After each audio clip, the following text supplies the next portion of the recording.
নমস্কাৰ ডিজিটেল আসামলৈ আপোনালোক সকলোকে স্বাগতম জনাইছো আজিৰ এই ভিডিঅ'ৰ জৰিয়তে আপোনালোক জনাব বিচাৰিম বহুজনে এই প্ৰশ্নটো সুধি আছিল যে গুৱাহাটী ইউনিভাৰ্চিটিৰ বিএড এন্ট্ৰেন্স এক্সাম কেতিয়া অনুষ্ঠিত হ'ব 2025 বৰ্ষৰ বা ইয়াৰ সিলেবাস কি হ'ব এনে ধৰণৰ কেইটামান প্ৰশ্ন সুধি আছিল 1 ইয়াৰ বিএডৰ কথাও সুধি আছে তো আপোনালোক এই প্ৰশ্নকেইটাৰ উত্তৰ মই দিব বিচাৰিম এই ভিডিঅ'ৰ জৰিয়তে যে কেতিয়া Guwahati university BEd entrance exam হ'ব বা বাকি ইউনিভাৰ্চিটি বিলাকৰ কেতিয়া হ'ব এই বিষয়ে আপোনালোক জনাব ট্ৰাই কৰিম তো ইয়াতে সিলেবাস সম্পৰ্ক আমি আলোচনা কৰিম বা এলিজিবিলিটি ক্ৰাইটেৰিয়া কি হ'ব এই বিষয়ে আমি আলোচনা কৰিম তো আপোনালোকে সুধি থকা প্ৰশ্ন কেইটা হৈছে যে বিএড এন্ট্ৰেন্স 2025 বৰ্ষৰ কেতিয়া অনুষ্ঠিত হ'ব বা ইয়াৰ সিলেবাস কেনে ধৰণৰ হ'ব এলিজিবিলিটি ক্ৰাইটেৰিয়া কি হ'ব বা 1 ইয়াৰ বিএড কোৰ্স কোনে কৰিব পাৰিব এই বিষয়ে বহুজনে সুধি আছে আপোনালোকে WhatsAppত বহুজনে সুধিছে তো এই ভিডিঅ'টি জৰিয়তে ট্ৰাই কৰিম ইয়াৰ উত্তৰসমূহ দিবলৈ সো প্ৰথমতে আমি আলোচনা কৰিম যে যি আমাৰ 2 বছৰীয়া যেটো বিএড কোৰ্স চলি আছে তো এই বিএড কোৰ্সৰ নতুন যেটো এডমিশন হ'ব বা 2025 ৰ যেটো অনলাইন এপ্লিকেশন হ'ব এন্ট্ৰেন্স এক্সাম হ'ব এটো কেতিয়া হ'ব সেই বিষয়ে আমি এতিয়া আলোচনা কৰিম সো এতিয়ালৈকে আমাৰ অফিচিয়েল কোনো ধৰণৰ নোটিফিকেশন অহা নাই অনলাইন এপ্লিকেশনৰ 2025 বৰ্ষৰ বাবে কিন্তু আমি এটা অনুমান কৰিব পাৰিম যে কেতিয়ালৈকে হোৱাৰ সম্ভাৱনা আছে যদি আমি যোৱা বছৰৰ চাও এইখন অফিচিয়েল নোটিস হয় যোৱা বছৰৰ আছিল 2024 বৰ্ষৰ আছিল তো 2024 বৰ্ষৰ গুৱাহাটী ইউনিভাৰ্চিটিৰ বিএড এন্ট্ৰেন্স এক্সামৰ অনলাইন এপ্লিকেশন ষ্টাৰ্ট হৈছিল 17 জুনৰ পৰা 2 জুলাই লৈকে ইয়াৰ অনলাইন এপ্লিকেশন হৈছিল আৰু এক্সামটো হৈছিল 14 জুলাই তাৰিখত অনুষ্ঠিত হৈছিল এন্ট্ৰেন্স এক্সামটো গতিকে এই বছৰৰ জুন মাহতে হোৱাৰ সম্ভাৱনা আছে গতিকে ইয়াৰ যেটো অনলাইন এপ্লিকেশনৰ নোটিফিকেশন এটো মে মাহৰ শেষৰ ফালে ইয়াৰ নোটিফিকেশন আহিব গতিকে ইয়াৰ পৰা আমি এটা অনুমান কৰিব পাৰিম যে 2025 বৰ্ষৰ যে নোটিফিকেশন আহিব হেয়া মে মাহৰ শেষৰ ফালে আহিব গতিকে এক্সাম জুলাই মাহত হোৱাৰ সম্ভাৱনা সম্পূৰ্ণ আছে গতিকে ইয়াৰ বাবে আপোনালোকে প্ৰিপাৰেচন এতিয়াৰ পৰা কৰিব লাগিব আৰু বাকি যিবিলাক ইউনিভাৰ্চিটি আছে ডিব্ৰুগড় ইউনিভাৰ্চিটি বা বড়োলেণ্ড ইউনিভাৰ্চিটি তো এইবিলাকৰ অলপ আগাপিছা হয় বহুত বেছি ইফাল নহয় মে জুন জুলাই ইয়াৰ ভিতৰতে এক্সামসমূহ অনুষ্ঠিত হয় গতিকে যিসকলে এবাৰ এন্ট্ৰেন্স এক্সাম দিম বুলি ভাবিছে বা বিএড কৰিম বুলি তেওঁলোকে ভাবিছে তেওঁলোকে প্ৰিপাৰেচন কৰিব পাৰে সো এইখিনিতে আপোনাক আন এটা কথা মই জনাই দিছো যে বিএড এন্ট্ৰেন্স এক্সামৰ নোটছৰ কথা বহুতে সুধি আছিল তো আপোনালোকে এই নোটছসমূহ পাৰচেজ কৰিব পাৰে ইয়াত টিচিং এপ্টিটিউড থাকিব এডুকেশনাল যিবিলাক ইস্যুজ বিলাক আছে পলিচিজ বিলাক আছে সেইবিলাকৰ নোটছ থাকিব general knowledge reasoning English current affairs এই গোটেইখিনি থাকিব ইয়াত ম্যাথছ খিনি নাথাকে বাকি গোটেইখিনি ইয়াতে ইনক্লুড হৈ থাকিব ইয়াৰ লিংক ডেসক্ৰিপচন বক্সত দিয়া আছে বা আপোনালোকে ডিজিটেল আসাম এপটো আপোনালোকে ডাউনলোড কৰি ললে তাতো আপোনালোকে পাব তাৰপৰে আপোনালোকে পাৰচেজ আৰু এক্সেস কৰিব পাৰিব ঠিক আছে আৰু কিবা সুধিবলগীয়া থাকিলে তলত এটা WhatsApp নম্বৰ দিয়া আছে তাত আপোনালোকে সুধিব পাৰিব তো এতিয়া মই আপোনালোক জনাব বিচাৰিম যে 1 ইয়াৰ বিএড কোৰ্সৰ সম্পৰ্কে সো 1 ইয়াৰ বিএডৰ কথা যেতিয়া এনইপি আহিছে এনইপি 2020 ত আমি এই বিষয়ে পাইছিলো তাৰ উল্লেখ কৰা আছিল 1 ইয়াৰ বিএড কোৰ্সৰ কথা কিন্তু ইমপ্লিমেন্টেশন কৰোতে কিছু সময় লাগিছে আৰু ৰিসেন্টলি আমাৰ এটা নোটিফিকেশন আহিছে এনসিটি ৰ পৰা নোটিফিকেশন বুলি ক'ব নোৱাৰে এটা টুইট বুলি ক'ব পাৰো তেওঁলোকে জনাইছে যে নেক্সট যেটো সেশন হ'ব 26-27 একাডেমিক সেশন 26-27 ৰ পৰা ষ্টাৰ্ট হ'ব বুলি কোৱা হৈছে 1 ইয়াৰ বিএড কোৰ্স এতিয়া সকলো ইউনিভাৰ্চিটিতে এটো হ'ব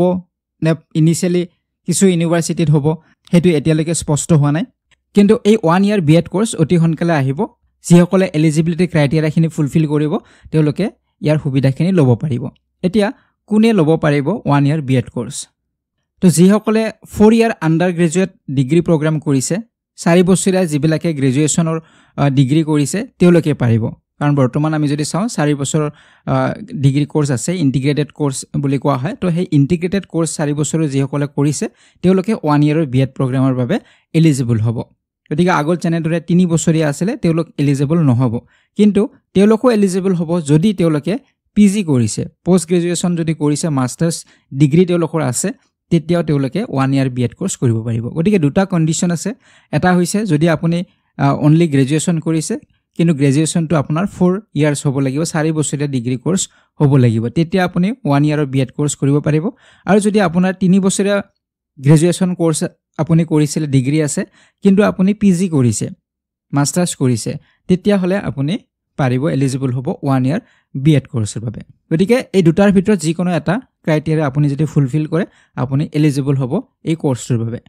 আৰু যিসকলৰ পিজি নাই বা তেওঁলোকে 3 বছৰীয়া ডিগ্ৰী কোৰ্স তেওঁলোকে কৰিছিলে তেওঁলোকে এই 2 বছৰীয়া যেটো বিএড কোৰ্স আছে হেইটোৱে তেওঁলোকে কৰিব লাগিব গতিকে এই 2 বছৰীয়া যেটো বিএড কোৰ্স হয় এইটোও থাকিব এইটো যে ডিসকন্টিনিউ হ'ব তেনে ধৰণৰ নহয় এইটোও থাকিব কিন্তু যিসকলৰ এইখিনি এলিজিবিলিটি ক্ৰাইটেৰিয়া থাকিব তেওঁলোকে 1 ইয়াৰ বিএড কোৰ্সও কৰিব পাৰিব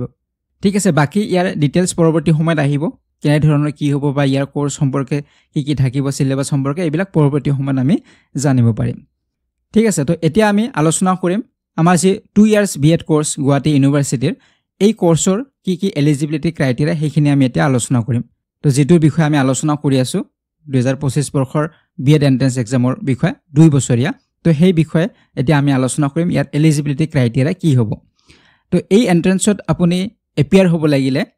হয়তো আপুনি বিএ পাস হ'ব লাগিব বা বিএসসি হ'ব পাৰে বিকম হ'ব পাৰে এমএ হ'ব পাৰে এমএসসি হ'ব পাৰে এমকম হ'ব পাৰে বা যিকোনো আপোনাৰ ইয়াৰ সম পৰ্যায়ৰ ডিগ্ৰী প্ৰগ্ৰাম যদি আপুনি কৰিছে ৰেকগনাইজ ইউনিভাৰ্সিটিৰ পৰা বৰ্ডৰ পৰা তেতিয়া আপোনালোকে এপ্লাই কৰিব পাৰিব কিন্তু তাৰ আনটা কন্ডিশন আছে হেতু হৈছে আপোনাৰ মিনিমাম 50% মাৰ্কস থাকিব লাগিব আপোনাৰ এই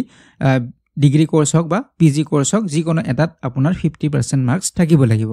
যদি আপোনাৰ গ্ৰেজুৱেচনত 50% নাছিলে কিন্তু আপোনাৰ পিজিত আছে তেতিয়াও আপুনি এপ্লাই কৰিব পাৰিব গতিকে গ্ৰেজুৱেচন হক পোষ্ট গ্ৰেজুৱেচন হক কোনোবা এটাত আপোনাৰ 50% মিনিমাম মাৰ্কস থাকিব লাগিব তেতিয়া এলিজিবল হ'ব আৰু ইয়াত এসটি এসসি ওবিসি আৰু পিডব্লিউডি ক্যান্ডিডেটৰ বাবে 5% ৰিলেক্সেশন আছে 45% হলেও তেওঁলোকে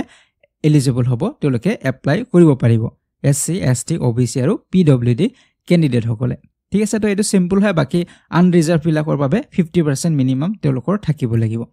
তো তেতিয়া তেওঁলোকে এপ্লাই কৰিব পাৰিব এন্ট্ৰেন্স এক্সামৰ বাবে তো এইখিনি আছিল এলিজিবিলিটি ক্ৰাইটেৰিয়া এতিয়া আমি আলোচনা কৰিম ইয়াৰ সিলেবাস সম্পৰ্কে তে সিলেবাস কেনে ধৰণৰ হ'ব এই এক্সামৰ তো টোটাল ইয়াত কুৱেশ্চন থাকিব 100টা কুৱেশ্চনৰ এক্সাম হ'ব কুৱেশ্চনৰ টাইপ টু এমসিকিউ হয় মাল্টিপল চয়েস কুৱেশ্চন হয় টোটাল মাৰ্কস থাকিব ইয়াতে 400 মানে এটা কুৱেশ্চনত আপোনাৰ 4 মাৰ্কস কে থাকিব গতিকে 100টা কুৱেশ্চনত 400 মাৰ্কস থাকিব ইয়াৰ টোটাল যেটো সময় থাকিব ডিউৰেচন থাকিব হেতু 120 মিনিটস থাকিব ঠিক আছে তো এতিয়া আমি আলোচনা কৰিম ইয়াৰ যেটো সিলেবাস ব্ৰেকআপ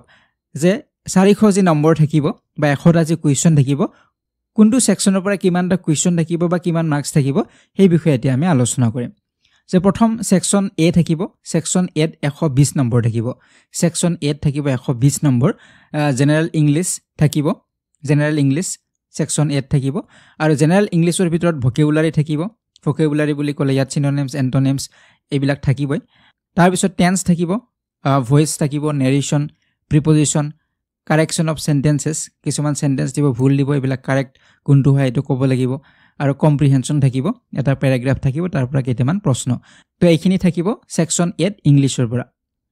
তাৰ পিছত সেকশন বি 120 নম্বৰ থাকিব সেকশন বি 120 নম্বৰ ইয়াত জেনাৰেল নলেজ থাকিব ইয়াত Indian history Indian polity general science আৰু কাৰেন্ট এফেয়াৰ্স থাকিব বিশেষকৈ ইয়াত অসমৰ ওপৰত বেছি ফোকাস কৰা নহয় ইয়াত Indian history Indian polity general science এইবিলাকৰ ওপৰত ফোকাস কৰা হ'ব আৰু কাৰেন্ট এফেয়াৰ্স কিনি চাব লাগিব কাৰেন্ট এফেয়াৰ্স কিন্তু অসমৰ পৰাও থাকিব গতিকে কাৰেন্ট এফেয়াৰ্স কিনো যথেষ্ট ইম্পৰ্টেন্ট হ'ব